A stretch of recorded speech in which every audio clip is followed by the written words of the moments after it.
Yeah. Wake up with coffee and sports. Sunrise glow, listen coast to coast. A flow like you know. Offensively, who made them? Oh, Patrick Mahomes. Sideline to sideline with plays to show. This network's got the spark. When you put up 300 yards rushing against someone, that you got your butt whooped. I feel like I would have liked to see Oregon, Ohio State in the semis, not the quarters. So I think some reseeding is probably where I would change. But they're out of their mind. They're going to do this 3 quarterbacks in a row. Here's the crazy. I just can't take it. Birds keep flying high, fans cheering loud, and one podcast moving through the crowd. Meaty boys brawling, no holds barred bout. This wire life never in doubt. Tune into the vibe. That's my bold prediction for the show. Devin Booker in the next 3 years, he will be a Houston Rocket. Because I still think Seth is still at the top of his game. I do. I think he's right there. Who knows? Maybe not this year, but one time soon. Why wouldn't we potentially see Seth and Roman? You know what I mean? Tune in the vibe.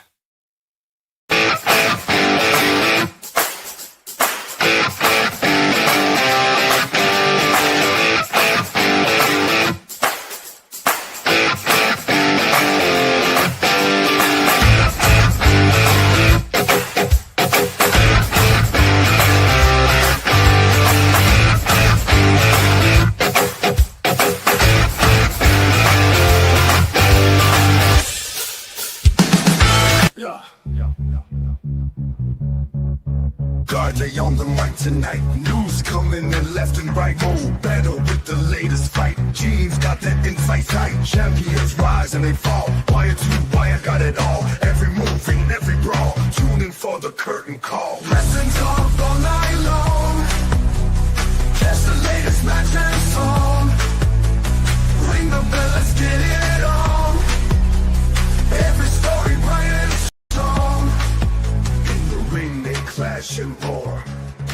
New rivalries and so much more. Titles change and legends. What is poppin', y'all? It is your boy Garney3, and welcome to the Meaty Boys podcast. Of course, joining me just like every week, he is the greatest co-host of all time. He is Mo Better. How you doing, Mo? I'm doing great. Tuesday night, getting ready to talk some wrestling with you and Will. Okay, let's go. Absolutely. And, of course, joining us from the Sports Report podcast, he is Will Morgan. How you doing, sir? How y'all doing tonight? Good to be here. Good to be here. Thanks for having me. No, anytime, man. So, I thought we got some fun topics for tonight, but you know what? I'm going to start off with something a little fun because I want to get your reaction to it. So, if anybody hadn't seen, like about a month ago, I think it was, I made a list of who's on my greatest Canadian wrestlers of all time. And I want to see what Will thinks of it. I think I did a pretty good job, but what do you think? Did I cook? It doesn't look like I cooked, judging by how wide your eyes went there.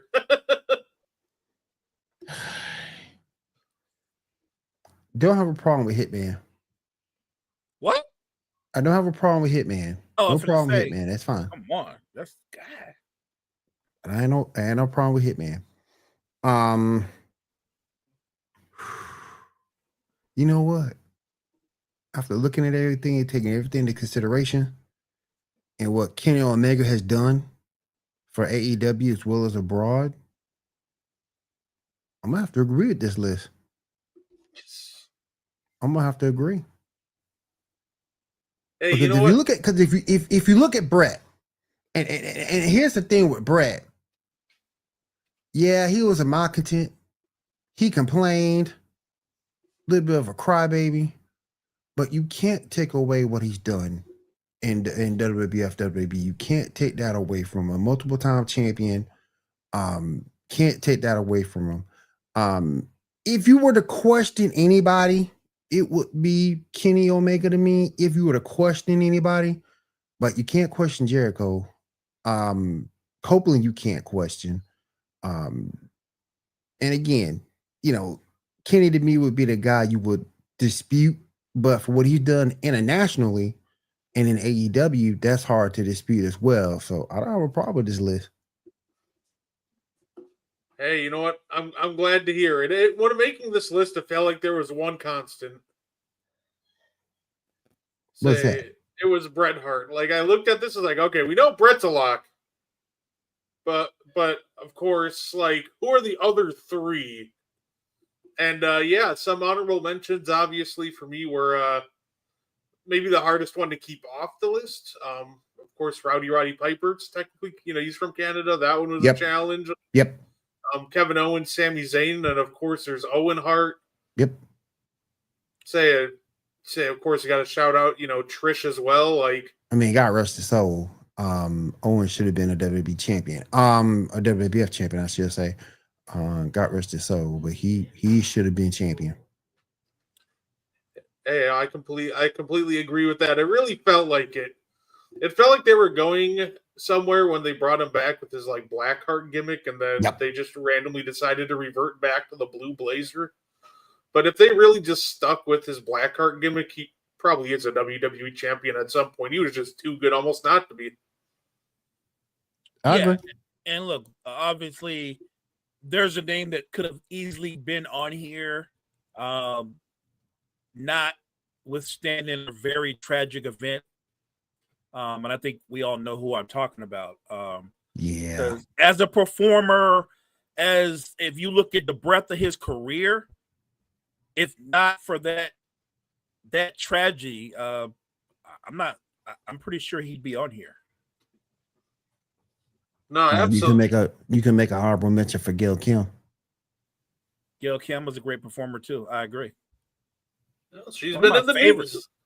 So she's been in the news lately, or on the wrestling news for all of her little tweeting rampage she just went on. That was quite interesting. Oh yeah, and don't forget too, she helped establish that TNA or Impact Wrestling, however you want to call it, women's division too. No, she absolutely did. Her matches with like Awesome Kong were absolutely fantastic. Mm-hmm. Overall, she helped make the TNA Knockouts division the place to be for women's wrestling in that definitely beginning of the 2010s time period.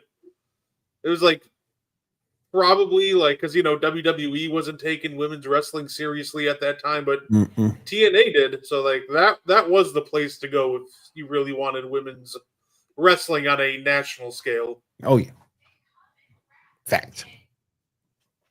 Say, absolutely. Speaking of women's wrestling, because it feels like it's the perfect segue.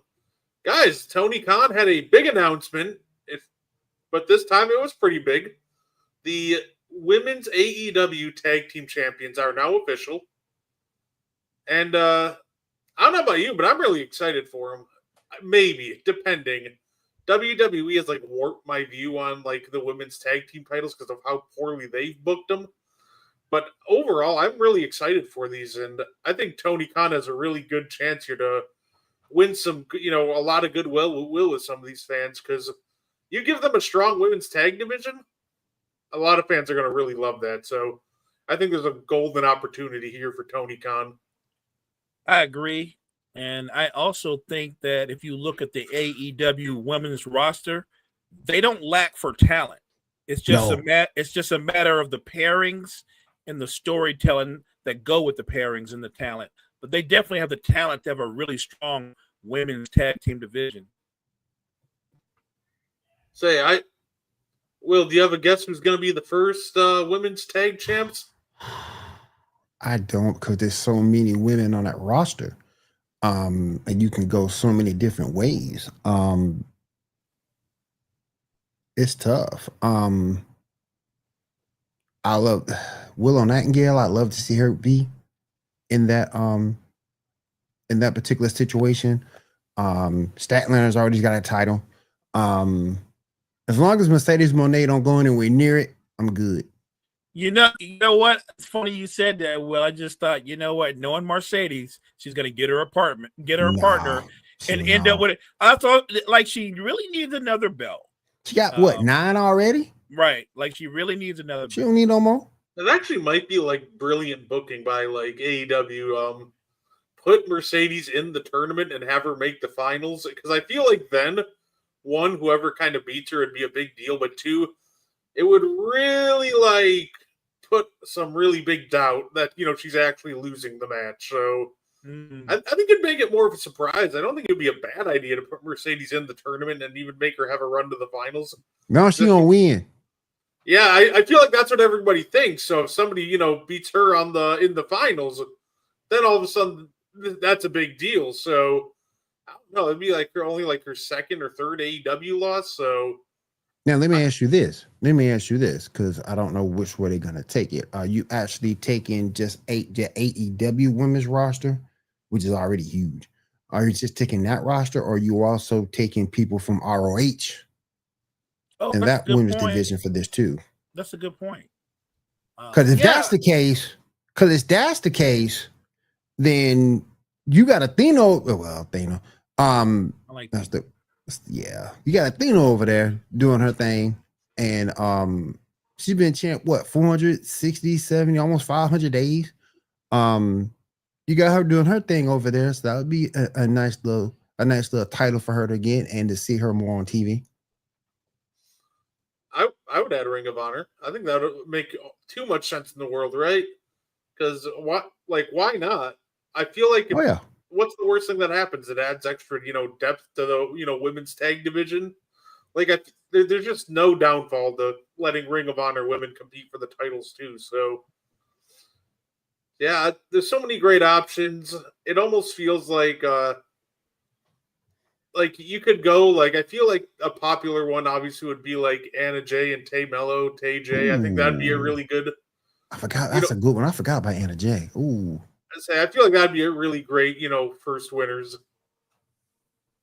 Yeah, but like Mo said, you gotta pair it and you gotta put it with a good story. And my thing with AEW has always been they're more of, how can I say it, athleticism than storytelling. And in my opinion, I might be seeing it wrong from what you guys see, but they're more based on athletic competition and good matches in the ring rather than have these drawn out long storylines like you see in WWE. Some people like that, some people don't. So you have to be careful because you want to be sure, since you're going off that route, that you put a team that everybody think that's legitimate into that spot for the very first time. Yeah, no, absolutely. And that's almost why I feel like that, like someone like Tay J would be the perfect first champions for the title, because they were almost like one of the original women's tag teams that we saw right from the beginning. So they have credibility, they're legitimate as a tag team, and they can put on some fun matches. So you can go a lot of different directions, but that's honestly my pick. But I feel like Tony's gonna kind of swerve us. I have a gut feeling he's gonna try to catch us off guard with the inaugural winners. Like I say, as long as Mercedes Moné ain't nowhere near it, I'm good. I say, no, fair enough. Belt number 10? Nah. Say, and then of course, I thought I'd touch on this real quick. So the PWI came out with their top 500 wrestlers list, which is, good for them for keeping track of that many wrestlers. That's a wild list to make, but I figure why not take a look at the top 10 and see what we think. Because, you know what? If you're ranked the top 10 wrestlers in the world, you deserve all the love for that. For sure. So you got Cody Rhodes as number 1, Jon Moxley 2, Gunther 3, Hangman 4, Hiroki Goto from New Japan at 5, Jey Uso 6, Swerve Strickland 7, Seth Rollins 8, Mystico from C-Mill at 9, and Will Ospreay at 10. So I think the grading period they said is from July to July. Mm-hmm.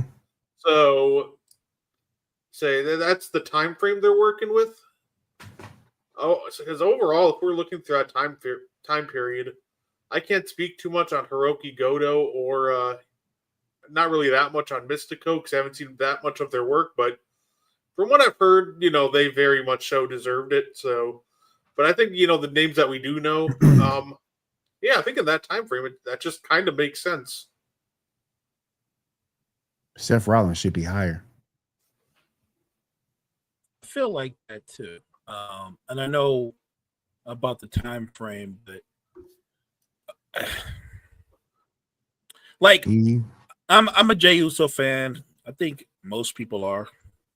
And Jay had a big year. He did.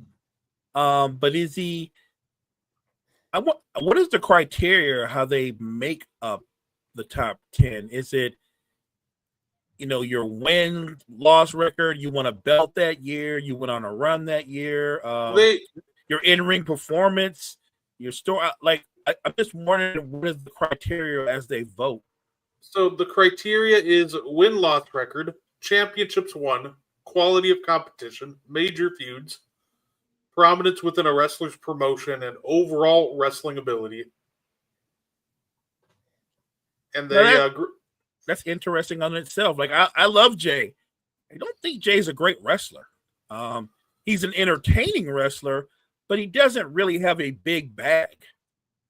Jay has a spear. He's got a super kick. He's got that punch he does where he kind of does the worm then punches you, and he's got the Uso splash. But I think I just gave you his whole bag. You did. His matches are all the same when you go back and at the end of the day and look at him. Yeah, he doesn't have a big bag. He's beloved, and I'm not hating because I like him and he's entertaining. But I think if Jay was going to be more entertaining as an in-ring performer, he'd probably be better as a heel. Because when you're a heel, it actually expands your bag because you're going to do some dirty things to get over. Seth should be ahead. Him and Seth need to switch. As a matter of fact, I would actually take Jay and put him 10. If he's going to be in the top 10 at all, he should be 10. Because if you go back and look at everybody else that's on this roster, on this list, Will Ospreay got hurt, but before that injury, he was wrestling his tail off. I just think Jay needs to be at 10, if anywhere. I feel like it's hard. So I feel like once you add like the kayfabe solution into this whole thing, it's really hard to put Seth Rollins above Jey Uso, right? And it might, if we want to talk about in-ring work, I would take Seth Rollins over him. But like in that time frame, we have Jey Uso winning a War Games match with the Bloodline, winning the Royal Rumble, winning the World Heavyweight Championship, having a World Heavyweight Championship run. I do agree to it. It's like that if this was just based on like technical wrestling ability, that Jay should be much lower. But I don't know if I can really argue him that much lower because in that time frame, he did a ton. Like most wrestlers, it's like things that most wrestlers can't accomplish in their entire career. He just kind of ran through it in 1 year. So I just think that WWE has a way to push wrestlers down your throat, so to speak. And I just think Jay was pushed down everybody's throat, and again continues the same thing all the time. And I get where Moore is coming from. He is entertaining. I will give him that. But again, he's worse than Cena. Got 5 moves to do. What? Jay got 4? Jay got 4? And I just think Seth is out of place for everything that he's done over that time period. Everything he brought to the table with promos, matches, things of that nature. I think you just should switch. If you're not going to put Jay at 10, switch him and Rollins, because I think Rollins deserves to be ahead of him. By the way, interesting to note that the next WWE name on here is at 14, and that would be Obafemi. And he got screwed the other night, but I get it. You're moving him up. You're going to probably move him up the main roster, but I can't stand Ricky Saint. God, I can't stand him. No, absolutely. One guy I do want to shout out on this, by the way, just because it's great to see him bounce back like he did. If a lot of people don't remember, Mystico was in WWE about a decade ago as Sin Cara, and a lot of people used him as the butt of their jokes because of how much he botched and him calling off a match because he like sprained his finger. So the fact that he's recovered from almost just that humiliation that he went through when he first came to WWE a decade ago to being back in the top 10 of the top 500. Like, fantastic stuff. I love that for him. Well, the WWE way is so different than anywhere else. In terms of wrestling style of wrestling. Some guys, look, if you can't get that way of wrestling and understand that locker room, you don't stand a chance in WWE. You don't stand a chance between the locker room politics and getting their style of wrestling. If there's a hiccup anywhere within there, you don't stand a chance to succeed. And I think that's what happened to him between the botches and the injury. I think that's what happened to him. But you're right. To see him rebound like this and come up on a top 10, that's good. Oh, absolutely. And it was officially announced today that they made it official. December 13th. The last time is now. That's why I decided to wear my John Cena shirt for this show. No, you didn't buy a damn John Cena shirt. I absolutely did. I bought it just before WrestleMania. You got the nightlight too? No, not yet. That's still coming in the mail. He said not yet. That's coming. That's coming. It's coming. It's in the mail. I actually do have a shirt in the mail, but it's the new AJ Lee shirt that's getting shipped out on Oh yeah, I 17th. saw that the other day. That thing is sweet. I think I will purchase one of those as well. That thing is nice, boy. And it's good. And it's good to see that CM Punk is supporting his wife like that. That's good to see. Yeah. No, absolutely. A funny thing is when she returned, I immediately went on WWE Shop and bought a shirt. I hopped on there so quick when I clicked to buy. They're like, it was only at 30 sold in the last hour. And then, of course, they ended up selling like over 5,000. So I got on there right away when she returned to get the new shirt. I'm just waiting for it to get shipped. Yeah. But I guess my question to you is John Cena's last opponent. Who would you guys like it to be? You want it to be somebody old, somebody new? Like, we'll start with you, Mo. John Cena's last opponent. Who would you like it to be?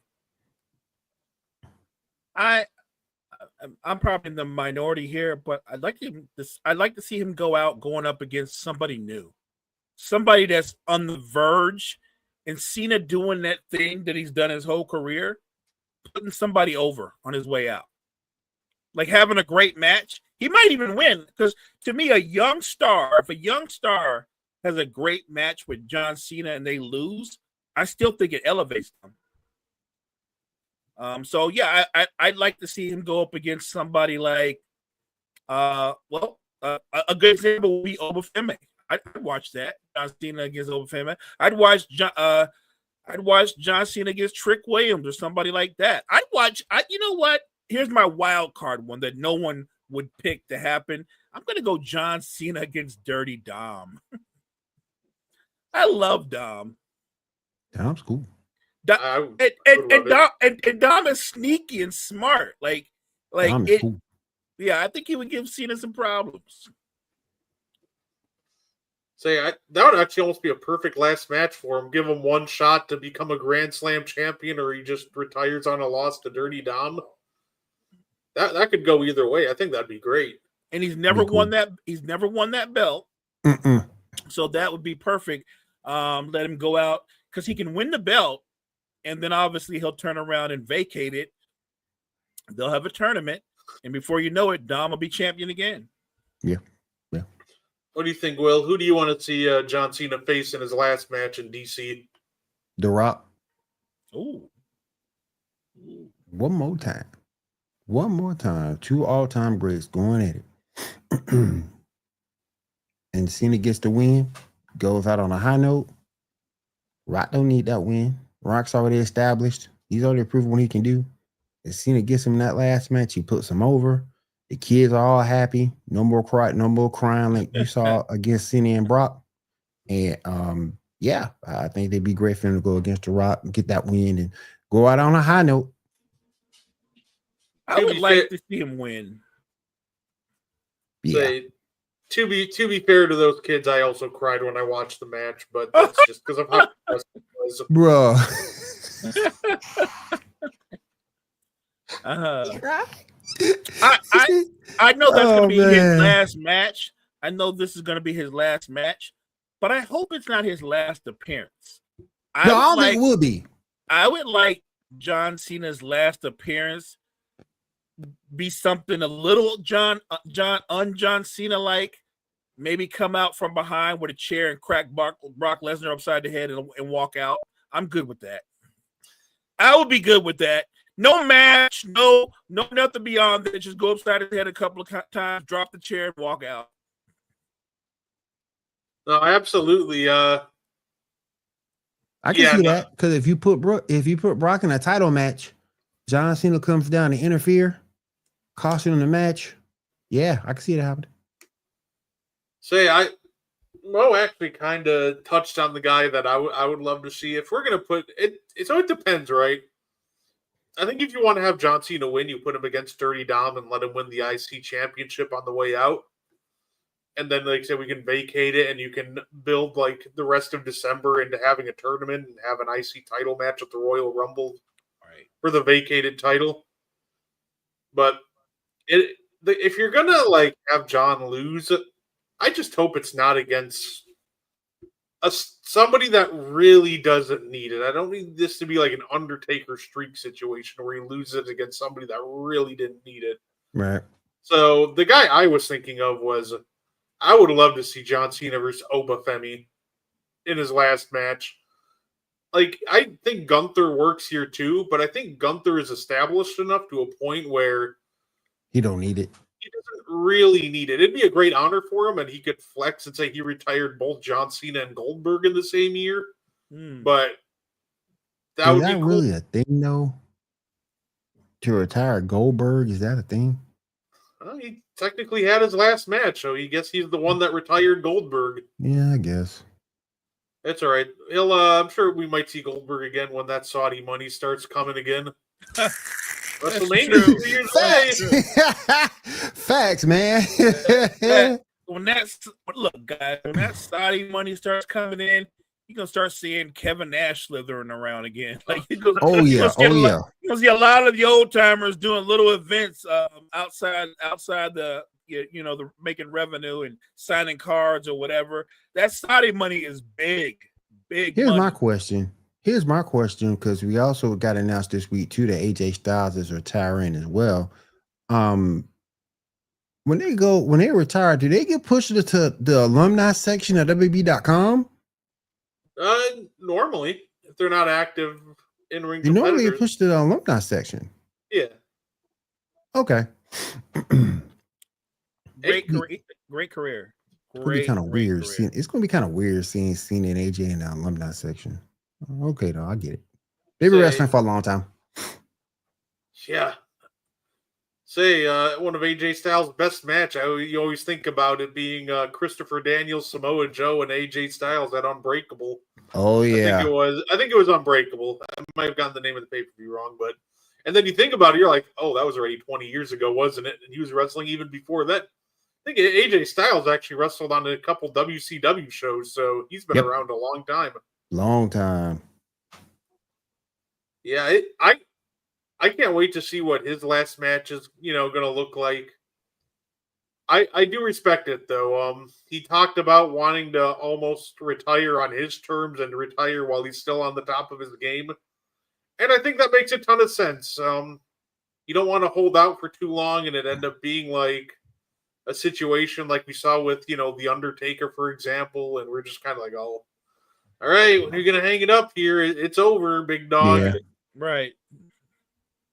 So I could see them doing it at WrestleMania next year. That'd be a nice addition to the card. But since that event's big enough, I'd almost maybe save it and make it its own pay-per-view. To me, at the height of their powers, particularly maybe a year, 2 years ago, when he was, longer than that. When he was still in WWE, you could have made an argument that the best two wrestlers at that time was Daniel Bryan and AJ Styles. I was at a wrestling event down here in Augusta, Georgia, and I got in an argument with a guy about that. I said the best wrestler in WWE right now is AJ Styles. He said, "No, it's not. It's Daniel Bryan." Whoa, whatever, man. Okay. So we just went back and forth. But, I can't really fault the guy because Daniel, outside of him being injury prone, very good in the ring, very talented. Facts. AJ, the great thing about AJ Styles is he was a great striker, but he was also could play the air. He could attack you from the air. Like he was a high flyer as well, like very versatile. I feel like he's had this great career that almost flew under the radar. Mm-hmm. Yeah, let's not also forget his time over in Japan too, from being part of doing the Bullet Club thing. Oh yeah. Yeah, say him, Kenny Omega, the Young Bucks, they all just really helped push New Japan to become, more mainstream over here. They got Bullet Club shirts and Hot Topic. Like those four were huge in the influence of Bullet Club coming over, here and becoming more well known. So that overall, AJ Styles, a lot of people are going to say WrestleMania, and if they do that, I wouldn't fault them. But like I said, I would almost do what they're doing with John Cena and what they did with Goldberg. Give AJ Styles his own pay-per-view or his own show, and he can main event it with one last 30-minute banger and call it a night. Yep. I will say, I wonder if he's going to try busting out some old moves he hasn't in a while. Like AJ Styles is maybe one of the deepest bags in wrestling history, so he does. I wonder if, for his last two Raw and his final match, if he's going to go really deep into that bag and just kind of unload the clip. I think that'll be interesting. Hit you with that Styles Clash. I know. He said the spiral tap is retired for him because he can't really do it anymore. Oh, he did say that in the interview. I saw that. Yeah. But yeah, his moveset is so deep. I'm glad he's getting that one last Cena match. I'm also so glad Bully Ray isn't the booker. Bully Ray randomly goes, "I have an idea. They should add The Miz to John Cena versus AJ Styles." No. I think The Miz should probably get at least a segment or something with John Cena on this retirement tour, but don't insert him into AJ Styles versus John Cena. We want that match to be one-on-one. He can get his own match at Madison Square Garden or something. I'm still mad at Miz because he took my woman. He took my woman. He took Maurice. He took my woman. Still mad at Miz. But no. Great hand. And if you look at the landscape of wrestling over the past 5-6 years, he's gonna be in the Hall of Fame at some point. If you look at the state of wrestling right now, he would be. But nah, he don't need to be anywhere near AJ or Cena. Maybe a segment here and there because him and Cena have a history. But yeah, they should keep him away from both of them. I agree. Great hand. Did everything that you could do in the company. Of multiple belts. Terrific personality. Great advocate for the sport. Definitely walking into the Hall of Fame. Gonna be missed. One of my favorites. Oh yeah. He's got to finish up his business here with Carmelo Hayes first. Right. I think that's coming soon. It seems like they're teasing the breakup. It looked like it's coming soon. Yeah. He'll probably put the kid over though. Oh, absolutely. What are the plans for the New Day? Because every time I see them in the ring, whether they're a tag team or an individual competition, it just makes me sad. I don't even know anymore. I feel like the next step would be to turn him face at this point because there doesn't really feel like there's any juice left in this heel turn. That well is completely dried up. So, well, break him up. I can do that too. It's disappointing because I thought the heel turn itself was executed well. But what they did with it afterwards was horrible work, horrible storylines. I think that your career is nearing the end when you bring Jason Waller into your as soon as he's part of your group, you're done. Jason Waller He's Trash. like career quicksand. Like everything in his orbit, he just brings down. Yeah, I'd say that the actual heel turn itself was like literally an all-time like great level execution. Like that was a terrific work. Like I think you could make a legitimate argument that the actual heel turn itself could very well sneak into like a top 10 heel turns or top 15 heel turns of all time list. Like it was very well done. I agree. But just like the John Cena one, they just really didn't have any follow-up or execution after that. So Facts. it just kind of stumbled. Which They blew something. And don't get me wrong, I'm actually glad he eventually turned it around and became a face again. But the execution of the Cena heel turn, the execution of it was as good or better than the Hogan heel turn. And that's saying something to me. It was that great, that moment. Even Rock played his part, which, by the way, it makes what followed even worse because 1 minute you're the final boss and clearly Cena's your dude, and then you're never seen again once it's done. That doesn't make any sense at all. And that's why I said for Cena's last match, it should be Rock. So they can go ahead and get that settled before on his way out. Because Rock did leave him hanging. I almost don't want to see it for that exact reason, right? Like will The Rock actually like take the time to dedicate and build up a program, and he's in the middle of filming movies, so how much can he actually do without risking injury? Because if we remember with the last John Cena versus Rock match, he like tore his groin. Yep. And now I think in a lot of his movie contracts they try to stipulate what he can and like try to tell him he can't really have matches. So it's one of those things that like if he was like fully into it, dedicated, ready to go to make this a great last match, it might work. But I'd almost like to rather see like just either John put over somebody new or accomplish something he's just never done, like win the IC title. Yeah, maybe we can have the Rock say we could have him come out and get an AA or something, but definitely finish up as the Triple Crown champion. Right. Or a Triple Crown champion. Hey, we're gonna say our luck though. We're gonna be expecting all these great things, and then the only thing we're gonna hear on December 13th for John Cena's opponent is Fiend. Got to get that Travis Scott revenge. Dang. Hey, that's funny. Travis Scott.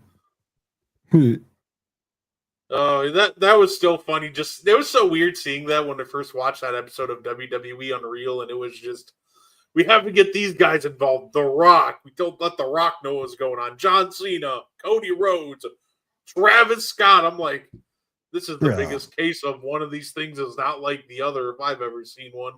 Let me ask you guys this, and we talked about it earlier. There's a dude who just popped in my head. Could we see Cena Braun Breaker? I'd love it. I would sign up for that one. I think that would be interesting. Yeah, that's because we talked about him putting another young stud over. Breaker is as big in terms of younger stars as any right now. Yep. Yeah, I would watch that match. I'm there for that match. The beauty of John Cena is he's walking away from something he's done for so long and everything that he's done in the business. He has no problem putting over the next guy. Right.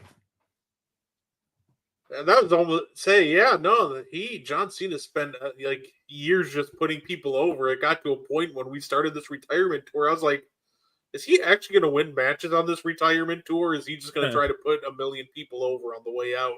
You know who John Cena reminds me of? He's kind of reminding me of LeBron. Whether you like him or you hate him, you got to respect him and everything that he can do. That's funny you said that. Years ago, when he was obviously younger and probably at the peak of his powers, I said that Cena his comp in the NBA was LeBron. Yeah. Say it in the words of CM Punk, he is the New York Yankees. No, I do love what they've done for his final run. I'll give him. It's funny, right? I do enjoy it because the heel turn, as misguided as it was, it had some great moments.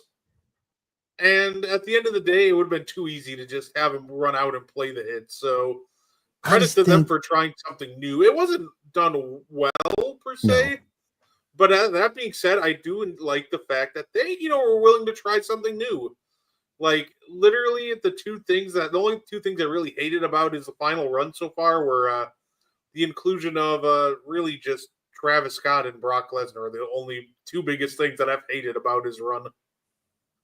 I mean, if they should have really invested in it. They should have got him new music, new gear. They should have really invested in that hero run. But again, to just get him to turn heel in the first place, that's a huge win for us. It felt like he hit his stride like right before they turned him back face. Yep. If he literally just came out as a heel he was in the CM Punk feud, or even in that one promo where he just goes in on Cody, like I feel like if we got that right off the bat, and then maybe a little bit of a different angle, and if John Cena straight up led off with I did this because I'm scared you guys will forget about me, then that's a completely different story than, selling out to The Rock. Like I feel like the heel turn was there. Like they literally had like the perfect heel turn in front of them. And if they literally would have just went with the idea of him turning heel because he's scared everybody was going to forget about him and ran with it at that angle, with him just being more of a cocky and arrogant guy like he was against Punk. Yep. This would have been one of the greatest heel turns of all time. Another thing I want to bring up too about Cena's heel turn, if you go back and look at it, his mic work was fantastic during that run. It was fantastic during that run. I'm real critical of his mic work as a face, but as a heel, he embraced it more as a heel than I think he ever embraced it as a face. Yeah, he showed a little bit of emotion, but to me as a heel, he embraced the mic work a little bit more than he ever did as a face. So I got to give him props on that too. Look, I echo everything Will just said. And look, I do look at John Cena, and when you hear pundits or the announcers say he's the GOAT, you're not gonna get no pushback from me. It's hard to say he's not.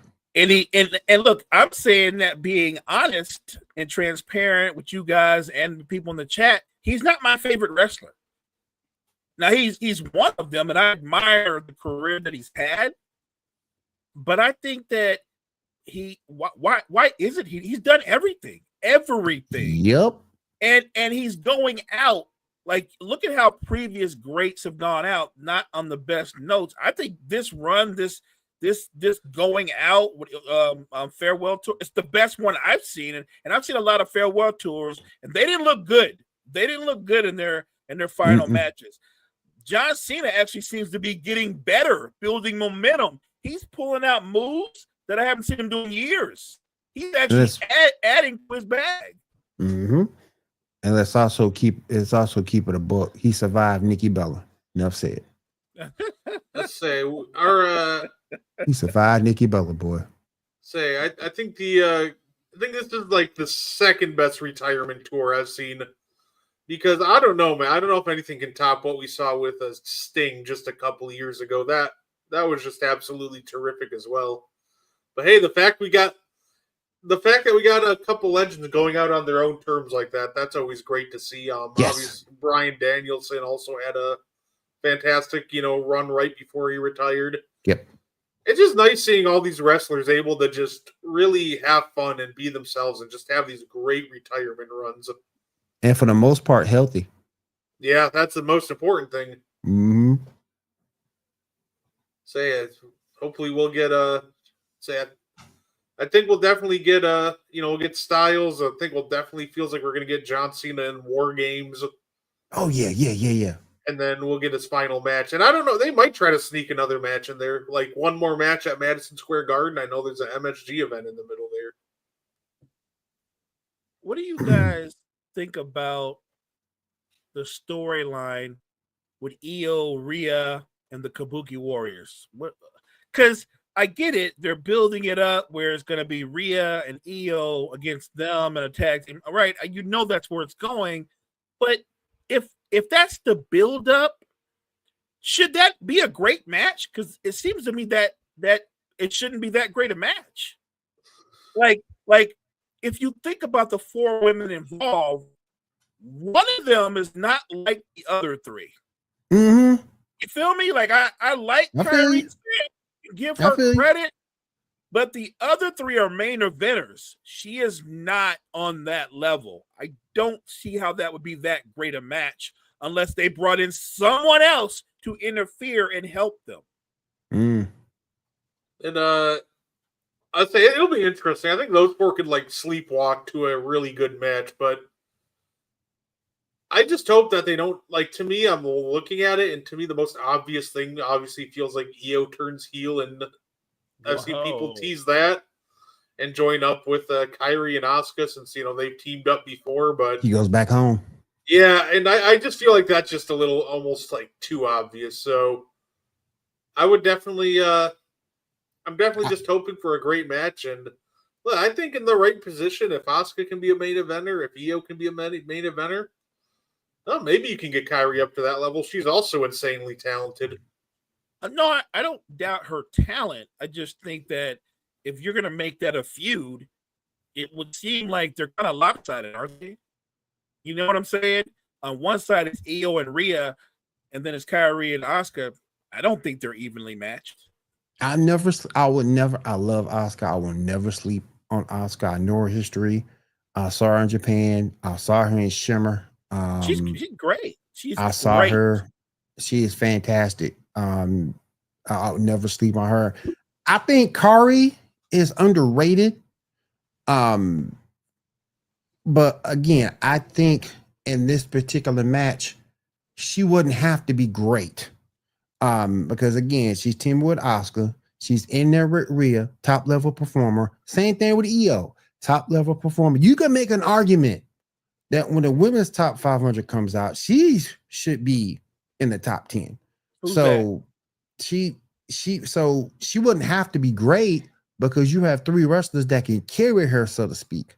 But I think people do sleep on her. I just think she hasn't been given the opportunity to be great. You know what I'm saying? You know what? Here's the thing, though, right? There are some wrestlers who have really good careers. They win belts, meaning like the lower, I guess you call it mid-card belts. Yeah. And they're stars, but look, I don't think Kairi Sane is going to ever be the women's heavyweight champion. I don't think that's going to happen. And even as Rhea and Io get older, look at who's coming. Look who's coming up. True. There's never going to be a lane for True. Kairi Sane to be the best women's wrestler. Like True. I think she can definitely be a great tag team wrestler and have success that way as part of a faction. But if you just left her out on her own as an individual talent in the women's division, she's a mid-card person. She's a mid-card. There's nothing wrong with being mid-card. I mean, no. Even now, Stephanie Victoria is taking off like a rocket ship. She's already leapfrogged her, right? She's already, you know what I'm saying? Like Tiffany Stratton came in. Tiffany Stratton's not even 25. She leapfrogged her. Like, I'm just saying, everybody's built different, and there's levels to this. And I'm not saying that they can't make this a great match. It's wrestling. It's entertainment. It's sports entertainment. You can script it how you want to script it. Right. What I'm saying is, it doesn't seem like they would be evenly matched. That's all I'm saying. She might end up, and I get where you're going with that. I didn't mean to interrupt you, but I get where you're going. I just want to say this. I'm going to throw out a name, but both of you probably will remember for everything he did in the tag team division. She might be the female Bobby Eaton. That's a great career, by the way. There's that's nothing a really wrong good. with that. It's a really good comparison. That dude won so many belts. And here's let me go reach for a really curveball that I don't think is going to happen, but just for fun, instead of us saying Io's going to turn heel, is there wiggle room for Rhea to turn heel? Does anybody see that coming? Like, because no one sees that coming, but yeah, that would be the thing that you wouldn't see coming. Do we see Rhea joining? Yes, Asuka and she becomes the boss. Mm-hmm. Right. Yep. That would be cool. That would be cool. I would like that. I will say the women's PWI top 500. That's like top 5 is going to be like an absolute bloodbath to get into. Yeah, it is. It is because there's so many competitors that makes it harder to judge than the men. Mm-hmm. It's one of those things like who is even the top 3, for example. Like there's so many ladies from different promotions, but if we're talking about even just like the mainstream ones, like is it Timeless Tony Storm? I love Tony Storm, man. Mercedes Moné? If we're doing kayfabe, she's won plenty of titles in that time. People don't like her, but I love her. I love her. I do. I think I love her. She's that. So there's always wrestlers you love to hate, right? Yeah. As a female wrestler, I think that's exactly what Mercedes is, and she embraces that role, right? She does, and she's great at it. She's great at it. No, absolutely. Say that Io, Rhea, like it almost feels like it's gonna end up being one of either. I feel like number 1 on that list will just be one of either Tony Storm or say Tony or Mercedes. It feels like it's one of those two, but honestly, there's still a ton of competition for those spots. So I'm really looking forward to when the women's edition comes out. I'm going to beg that it's going to be Tony Storm. What Tony Storm has done, creating that character and building that character up the way she's built that character up. By the way, guys, then look at her in-ring performances. Yeah. Yeah. Tony Storm can wrestle any style of wrestling you want. You want to go scientific, you want to brawl. Like, she does everything. She's got a little bit of old school wrestler in her. Like, how many women pile drive people? Like, she does that. Like, she covers all grounds. So I'd be shocked if Mercedes got into the top 5, but I think Tony Storm could. I think Tony Storm's just going to be number 1. He's I feel like her having the title that in this entire for the last year, just finally losing it, and she'll be number 1. She'll be number 1 because of what she's done from that time frame of July to July. And the other fact I think would be WWE fatigue. And as much as I love Io, it's WWE fatigue. I think that's a really good point, Will.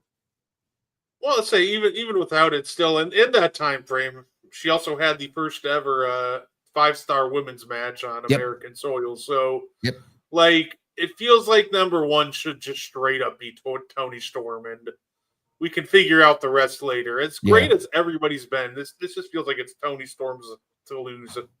She's scary, guys, because she looks like she's like an old school wrestler, but she's in her 20s. Yeah. She's in her 20s. And I like the way she did it because she gave the title to someone who needs it. Facts. They gave that to us. They didn't just give it to Mercedes. They gave it to someone who needs it. Now, the only thing with Statlander, A, how do you book her? And B, can she stay healthy enough for that reign? So we'll see. And before we get up out of here, I think I got a fun trivia question for you guys. It goes back to the PWI Top 500. Cody Rhodes became the 4th ever wrestler to be ranked at number 1 for back-to-back years. Can you guys name the other 3 wrestlers that were ranked back-to-back winners? Oh man, I'll give you this hint. They're all WWE. Yeah.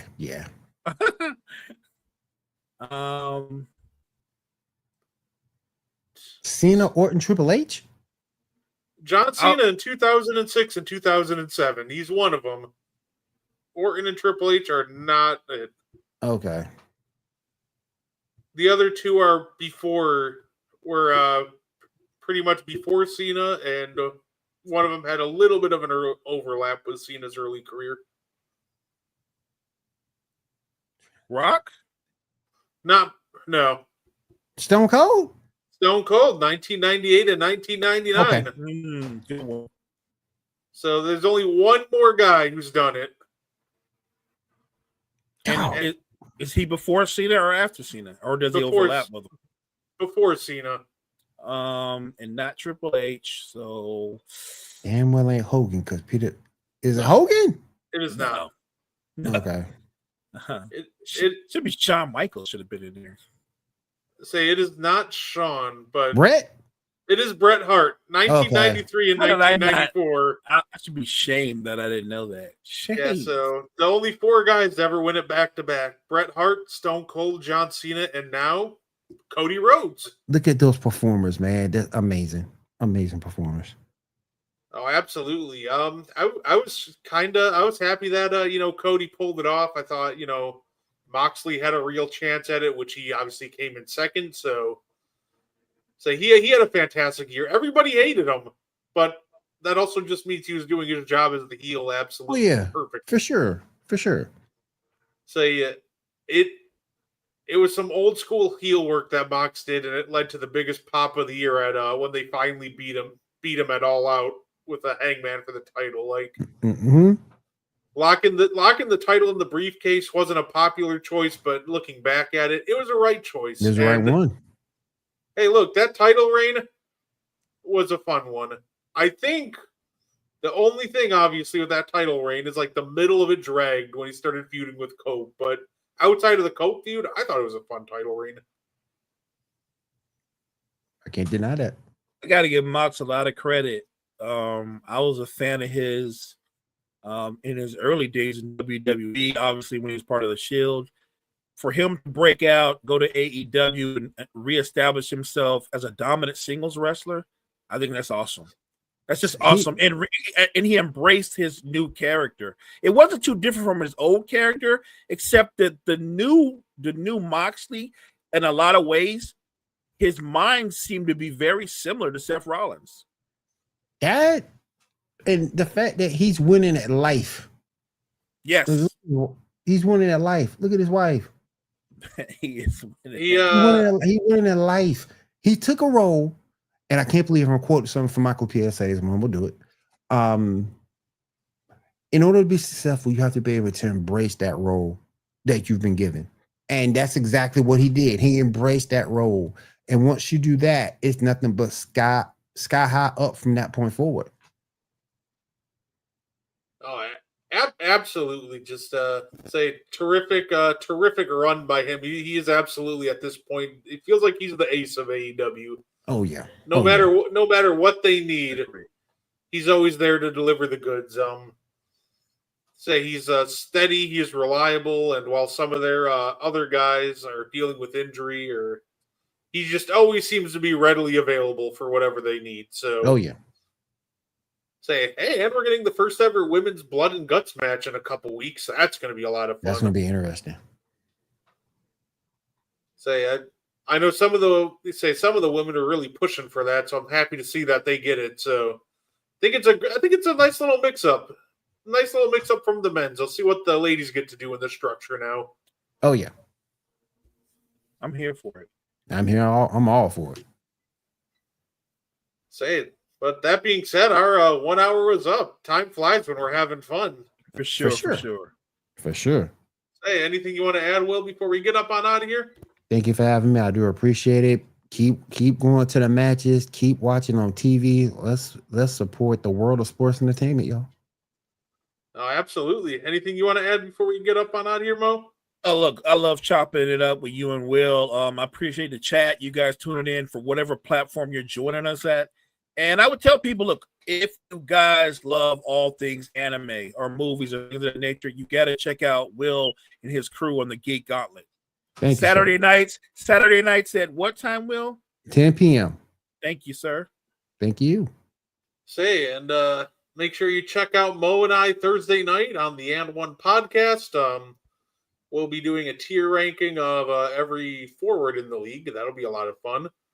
And of course, we'll be talking some WNBA playoffs. There's a lot of news coming out from the WNBA camps today. Game 5's going on right now. Mm-hmm. It's exactly what I'm about to go watch. So, Hey. that being said, thank everybody for tuning in, and we hope you enjoy the rest of your night.